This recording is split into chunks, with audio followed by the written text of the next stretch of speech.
Once upon a time, Looks like she's gonna turn cold tomorrow. Yeah, you got that right. there was a salesman called Jerry Lundergaard Okay, real good then. who always dreamt of striking it rich. Weed, have you had a chance to think about that deal I was talking about, those 40 acres there in Wayzata? Jerry, we're not going to just give you $750,000. No, but see, So, we all set on this thing then? You want your own wife kidnapped. Now, her dad, he's real well off. So why don't you just ask him for the money? This is a true story. Set in Minneapolis and Fargo for the most part, it follows the criminal plot masterminded by car salesman Jerry Lundergaard, who needs some money for a business opportunity. While he is in talks about the business with his father-in-law and about this opportunity, it soon becomes clear that he will not get the money from him, as he is seen as a loser, who couldn't make the deal work, and the father-in-law is rather doing the deal himself. So Jerry came up with a plan to get the money a different way. He meets two shady figures in a bar in Fargo and talks with them about kidnapping his wife. It's all planned out, so what could go wrong?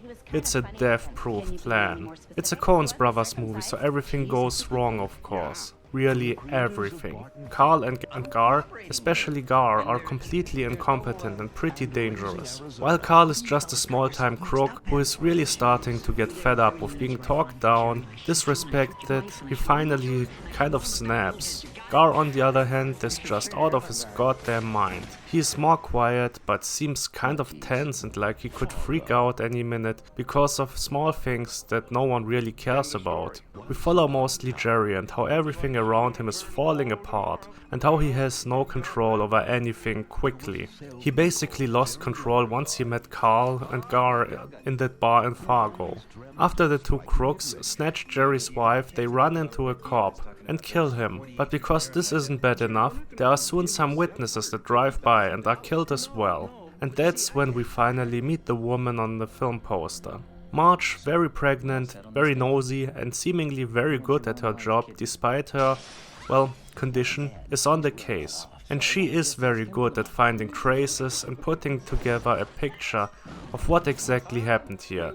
As confusing and bizarre as the story is. Set in the cold with lots of snow and fog, people walking around in thick parkas, having ushankas or what they call it in America, I guess trapper hats, eccentric characters and great dialogue. And then there is the score, this wonderful main theme.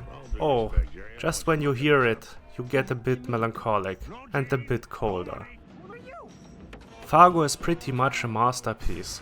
A small little thriller that feels real, is kind of bloody and violent at times with grotesque murders, but in a way so bizarre that it was probably real or feels realistic. Something which this movie is using to its benefit. The movie starts with a disclaimer, this is a true story. But nowadays it's pretty much common knowledge that the story, while somewhat inspired by some actual events, is fictitious. But it's not an over-the-top movie or does anything that is terribly out of the ordinary in regard to small-time crimes, especially more bizarre ones. Something that is really well handled and much better done here than the over-the-top but still entertaining TV show that has usually a body count as big as some war movies and even some fucking aliens in one season. Yeah, I know the series is beloved, but I prefer the movie. The season with Patrick Wilson was kind of good though. Well, until it completely went off the rails. But let's talk about the movie some more. The directing is very good naturally. There is a lot of dialogue, but the way the conversations are shot makes this just interesting to watch. The fantastic performances help of course as well. The editing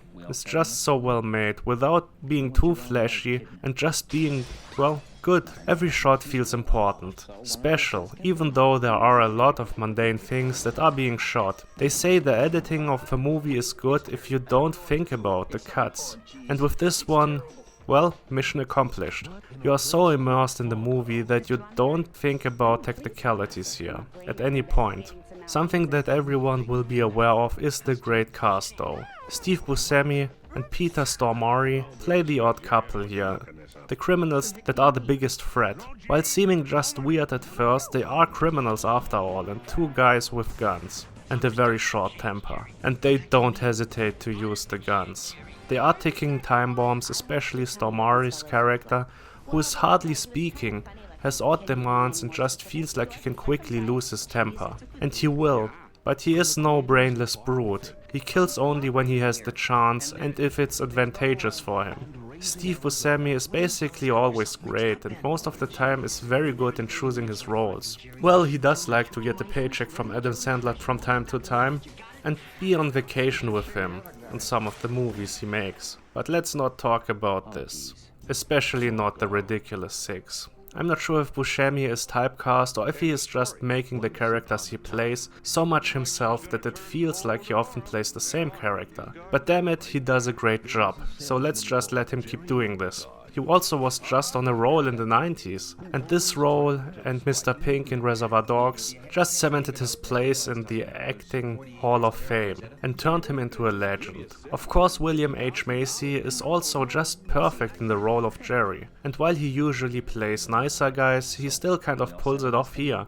Jerry is a terrible person, but you just can't but also root for him at times. You kind of have to remember yourself from time to time that he is the reason for all this happening, and that he is basically a monster who tries to play everyone, but eventually the cart horse falls apart. He is just thinking of himself all the time and has no regard for other people or the consequences of his actions, trying to weasel his way out of every situation once things get too hot. And of course there's also Frances McDormand. She is just great as always and really goes for the regional accent that is being heard here.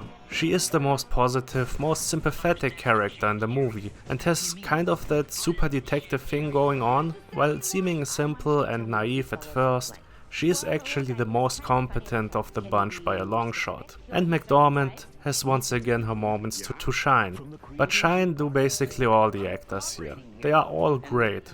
From the side characters to the extras to the main cast, they are all pretty fantastic. So Fargo, once it gets cold and the days get shorter, just give it another watch. It's worth it, especially when you watch it for the first time and don't know about the hoax with the true story thing. I know when I first watched it, I didn't know anything about it except the movie poster and it was just on TV. And I was really blown away. Not knowing that it was actually not a true story made it just more fascinating. And as I said, as it's not as over the top as other movies, you kind of believe it, especially with some things that are so ridiculous, you could see them happening in real life. And now, so many years later, this movie is still great. A masterpiece. Really.